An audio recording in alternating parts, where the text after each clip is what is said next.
What's going on, YouTube? Thank you for joining us After Dark yet again for another banger of an episode. Today, I want to try something new. You see, I got this whiteboard behind me. I want to do a different script of a video and see how you guys like this format, right? And it's gonna in some way tie into what I'm talking about today. So let's get into it. Alright, y'all, let's get straight into this. So I'm gonna be talking about a topic that is pretty confusing, and I'm gonna tell you why it's confusing. So a lot of YouTubers or people, influencers, often tell us to not think small and to think big, right? So they tell us to think big. Okay, thinking big is cool, but there's something that they don't tell us about thinking big. Now, don't get me wrong, thinking big is awesome. You should be thinking big and have a big long-term vision. And it's very important that we use the word long-term vision. When you think big, you should be thinking big about the end goal. If I say I want something long-term, it should be a big goal. I shouldn't say I want to be successful in business. I should say I want to be a millionaire living in a very nice, comfortable home with being able to support my family and live the life I want to live, being able to travel, experience lovely things, etc. That is thinking big. That is the overall vision. That's what thinking big is, right? Thinking big should be a long-term vision. Your long-term vision should be thinking big. Okay, Zay, why are you telling us this? I tell you this because it's very important that you don't get stuck on this and this isn't constantly on your brain. You know what I mean? It is very important that this is not constantly on your brain. When you have your big picture constantly in your brain, it makes tasks a lot more overwhelming, and it's very hard to keep track of everything that you're doing. To think from where I am right now, the person I am, the position I'm in, the financial, my financial status, all of that combined, to think about where I'm at now and think about where I want to be, the life I want to live, the financial status I want to have, it's very overwhelming to think that I have to currently live that life.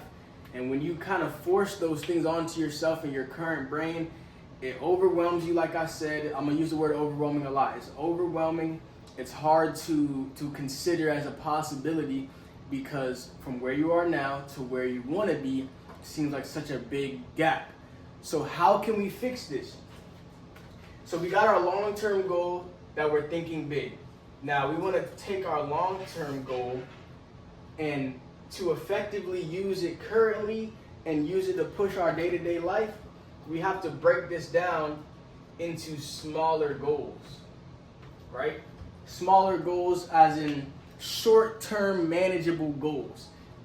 So I'm gonna give you guys an example. For our long-term goal, we're gonna say our long-term goal is to lose 100 pounds, right? Losing 100 pounds isn't going to happen in one day. We're going to call it a long-term goal. A long-term goal to me is something you want to achieve in a year or more time. So don't come shorter than a year when it comes to your long-term big vision. Don't think too soon. We're going to say a year worth of time, minimum. So in a year's worth of time or more, I want to lose 100 pounds. So let's break that down into smaller goals. All right, so this is the big picture. So we're gonna break that down. Let's just do 3. Let's break that down into 3 short-term tasks. All right, and we're gonna do these in order as well. You wanna make sure you're doing these in order, and it's a lot easier to manage when you structure it in this way and are able to focus on one thing at a time. So step one to losing 100 pounds, we'll call 4 problems. We'll do 4 because step 1 isn't really going to count as a physical task. Step 1, we have to assess. Did I spell that right? I don't know. All right. Step 1, we have to assess. Is there 2 C's? Hold on, I ain't been in school in a while. Normally I'm good at spelling. Step 1, we have to assess, right? Assess what is the problem. The reason why I call this step 1 is it's the most important step, is accepting that you have a problem so you can move on and grow from it. So that's step number 1. So we added an extra step because this isn't a physical task, but rather a very strong beginning point. So we have to assess, we have to assess, damn, is that access? We have to assess what the problem is. Why am I struggling with my weight?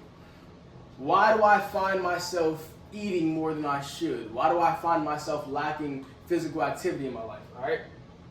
So boom, let's say that my problem is I eat when I get bored. So let's say the problem is I eat when I get bored, right? When I get bored, I tend to eat. All right. So now we know that's problem number 1. So we have to come up with a solution for that. A simple solution would be, okay, if I get bored, I have to find a way to occupy my time so I'm not spending it eating. Pick up a new hobby, maybe anything that will distract me from wanting to eat, we're going to pick that up. So boom, that's first assessment. Second assessment is, why do I lack physical activity in my life? Do I not have time to find ways to be physically active? Do I not enjoy being physically active? What is the problem? If you don't enjoy being physically active, a way we can come up with a solution, find something simple to do and a fun way to do it. For example, if you hate being physically active, let's go on longer treadmill walks, 30 minutes to an hour treadmill walks as often as possible. Let's say 4 times a week. And to make it more interesting for you, set your phone up and put on a movie or your favorite show while you do it, so that you're constantly entertained and it kind of gives you a way to take the boredom out of it, because you're watching this exciting show. It's distracting, so that could be a great solution for you if the boredom of physical activity is the problem. Now, if it's a time thing, then that's a whole nother issue. We got to find a way to squeeze in physical activity that works on your time schedule. So what is a great solution for having a problem with time management with physical activity, right?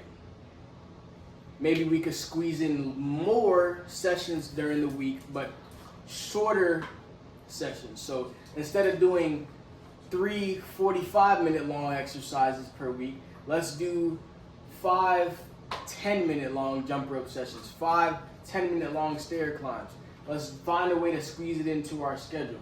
Or maybe waking up earlier is an option for you. Instead of waking up at 9 a.m., maybe we wake up at 7 a.m. and give us an hour to go do that physical activity.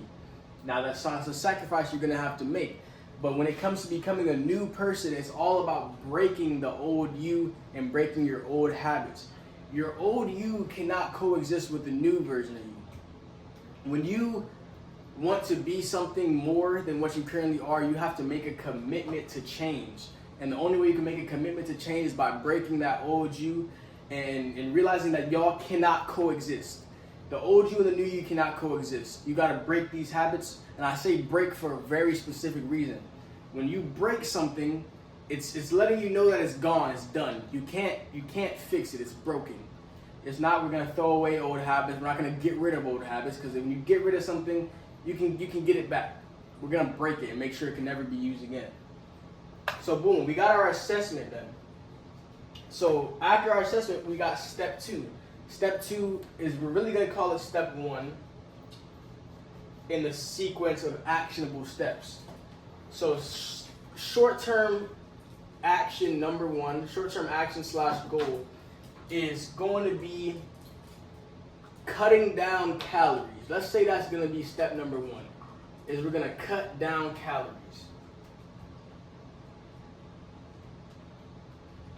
So we're cutting calories, we're going to be consuming less on a daily basis. Now that alone, over a long period of time, is going to guarantee results, right?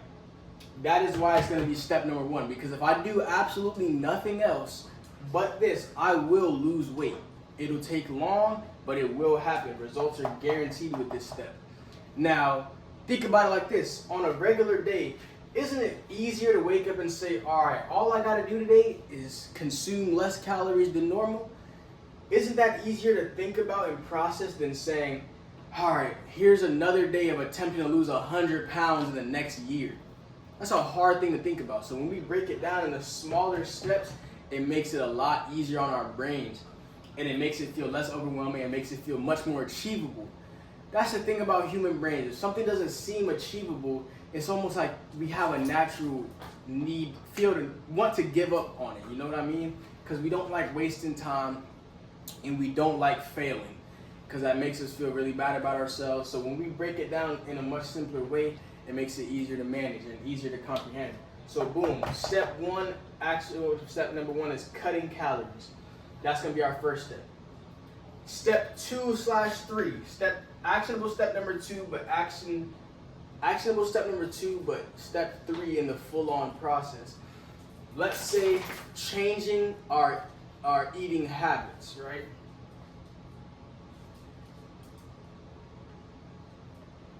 We're gonna change our eating habits. What does this mean and why is this step number 2? So in step number 1, we cut down our calories to where we're eating at a lower maintenance calories. This is not a how to lose weight tutorial, by the way. This is just an example of how to break down the big picture. So we're eating at a lower maintenance calorie. That's already step number 1. Step number 2 is changing the foods we're eating. Just because we're eating at a lower maintenance calorie doesn't mean we're eating healthy foods. We might be eating junk food, but just at a much lower rate. We might be consuming one less cheeseburger for dinner. We might be consuming, we might skip out on lunch every day instead of eating lunch. You know, it just depends. Now, step number 2 would be to change. Now that we got this down, once this becomes a routine thing and this becomes easy, now we can get into step number 2, changing the eating habits. Now we're going to choose healthier options. Instead of eating McDonald's or Taco Bell, I want to eat something healthier. I want to eat a salad. Maybe I want to eat baked chicken instead of fried chicken, replace fried chicken with baked chicken. Maybe I want to replace ground beef tacos with turkey ground tacos or chicken tacos. Maybe I want to use less seasoning in my food. Maybe I want to consume lower portions and a healthy variety. So this is what this is. Maybe I want to add vegetables to my plate, take away some carbs and add some vegetables. These are second step decisions. And when these combine, now you're really kicking. Now you're really kicking it off. You're really kicking it off. So this is awesome. Now that we got these 2 steps, again, this feels a lot more obtainable than thinking I gotta lose 100 pounds. Now you're just thinking, okay, my only concern and my only focus is changing my eating habits, right? Now the last and final step would be that physical activity. Now that this, because with the physical activity, if you're not doing these 2 things, the physical activity doesn't matter too much. So now we're gonna add on the physical activity. So now that we got this now that this is a habit, right? And this is a habit, so I'm put a check mark. Now that these 2 are a habit, we can now focus on the physical activity aspect to get more in shape. Now we're losing weight, we wanna tone up, get more in shape. Then boom, we are going to now add in the physical aspect and say, all right, our short-term goal is to, let's say, work out 3 times a week.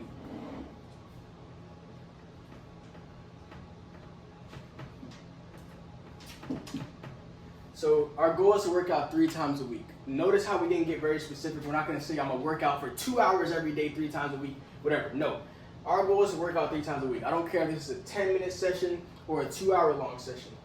Consistency is key, and you just want to keep showing up with your workouts. I don't care if you only give it 5 minutes a day. Consistently, you want to be working out. Eventually, you're going to build the habit. It's going to become a lot more easier to give long-term things. Now, I've been on this topic for a long time, so let's move on to something else, right? Let's move on to a different topic. Same idea, just different example. Let's go into the entrepreneur world. Let's say you want to start a business.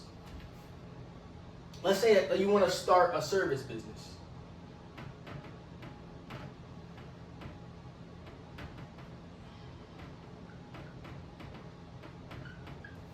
right? Let's say you want to start a service business. You could do the same thing for a product business, but we're going to break it down into small steps. All right. So we want to start a service business. The big picture we have to come up with first. I never said the big picture wasn't important. I just said you have to understand what the whole concept of the big picture is. The big picture is very important, and it needs to come first. You got to know what your long-term goal is so you can decide how you want to build up to that. It's kind of like working backwards. And a lot of things, if you really understand, working backwards could be a very useful way of understanding things. When you work forward, it's kind of like you're blindly walking. It could take longer. Now, this could be a good thing. That's why I say everything is different for everybody. It could be a good thing because this allows you to fail more, learn more, process things better. Now, when you work backwards, you already know what you're going towards, and now you're just figuring out what steps you need to take to get there. It's a lot more of a guided approach. Take whatever approach works for you. It's different for everybody. I am not against blindly walking into things and failing and learning and risking. I admire everybody who can do that. Not all of us can. The big picture. Let's say the big picture is you want to make it a income. So you want to make it your main source of income. You don't want to work a 9-to-5 job. So we got the make income, right? Let's say you want to, actually let's get more specific with this. You want to make $10K a month from your service business. That's your goal. All right. Let's say goal number 2 is you want to, let's say,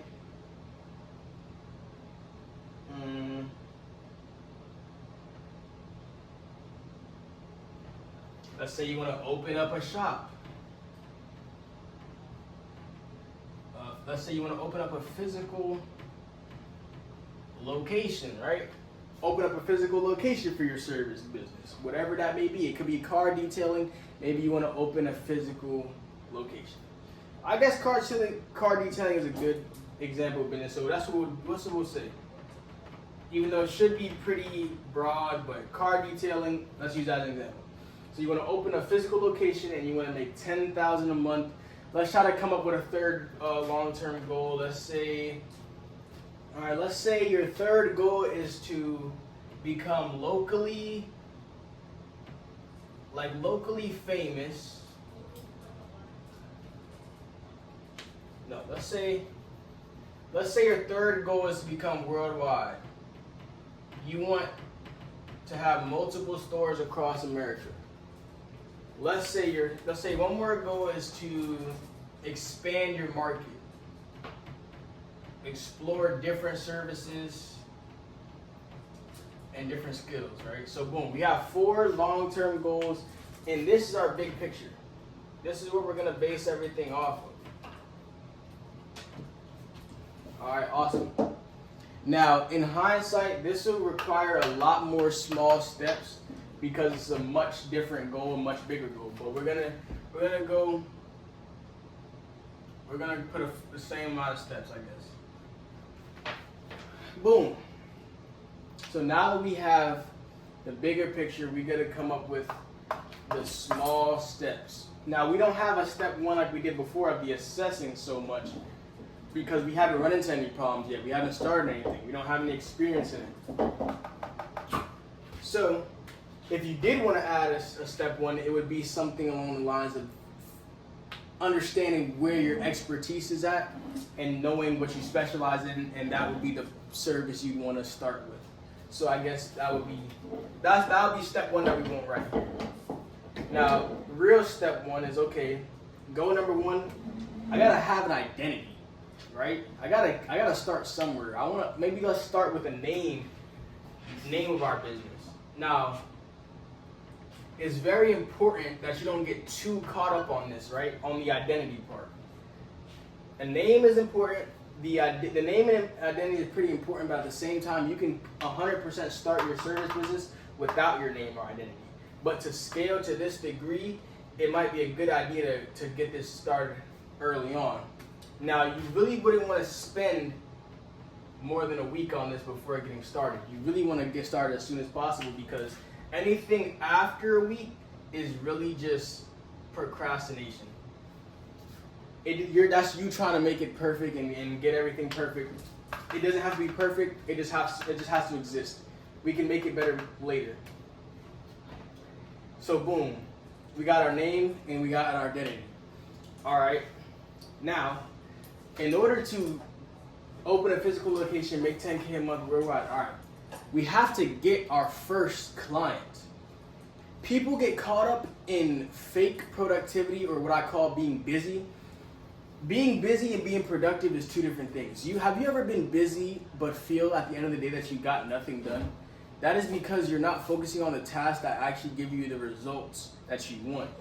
So an example of being busy but not productive would be spending too long on your name and identity, researching the best tools for car detailing, researching the best way to find clients for car detailing. Now, is this information that's good to have? Absolutely. But it's information you don't need to get started. And it's information you're going to learn along the way as you fail and grow. So, the first productive thing is we got to get clients. That's the most important thing in any business, is to get clients.